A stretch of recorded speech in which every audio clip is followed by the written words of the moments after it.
ABN Maharashtra में आपका खैर मकदम। मैं हूं मुनीर आरिफ खान।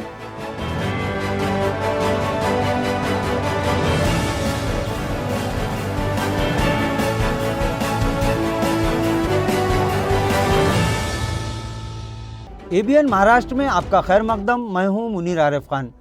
नाजरीन, आइंदा साल मुल्क में लोकसभा इंतखाबात होने वाले हैं, जिसके लिए जहां मुल्क में तमामी सियासी पार्टियों ने बिसात बिछानी शुरू कर दी है, वहीं रियासत महाराष्ट्र में भी आम इंतखाबात को लेकर मौसम गर्म हो चुका है। वहीं मराठवाड़ा की राजधानी औरंगाबाद लोकसभा की सीट ऐसा लग रहा है कि तमामी सियासी पार्टियों के लिए एक अना की सीट बन चुकी है।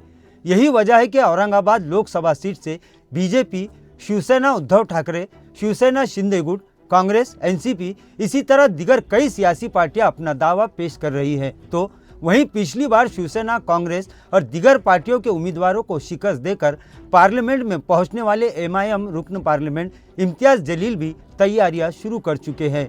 नाजरीन, बीजेपी की जानिब से ममलिकत वजीर डॉक्टर भागवत कराड़ अपना दावा पेश कर रहे हैं, तो शिवसेना उद्धव ठाकरे की जानिब से साबिक रुकन पार्लियामेंट चंद्रकांत खैरे, इसी तरह रुकन असेंबली और अपोजिशन लीडर अंबादास दानवे भी हाथ पांव मार रहे हैं।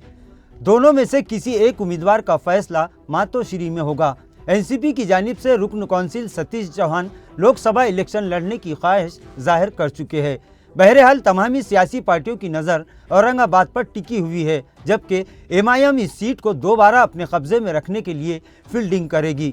नाजरीन, अगर महाविकास आघाड़ी से कोई एक उम्मीदवार तय किया जाएगा और महायुति की जानिब से एक उम्मीदवार तय होगा, तब भी एमआईएम उम्मीदवार के साथ साथ आज़ाद उम्मीदवार की हैसियत से पिछली मर्तबा चंद्रकांत खैरे की शिकस्त का सबब बनने वाले हर्षवर्धन जाधव भी मैदान में कूदने की तैयारी कर रहे हैं। बहरहाल अभी से औरंगाबाद जिले का सियासी माहौल गर्म हो चुका है।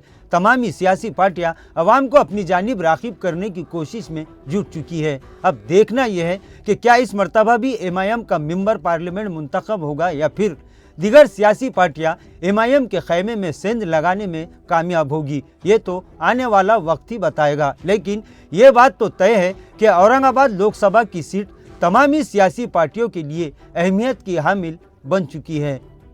नाजरीन, आज के लिए बस इतना ही। कल फिर मुलाकात होगी कुछ नई खबरों के साथ। तब तक के लिए मैं मुनीर आरिफ खान आपसे इजाज़त चाहता हूँ।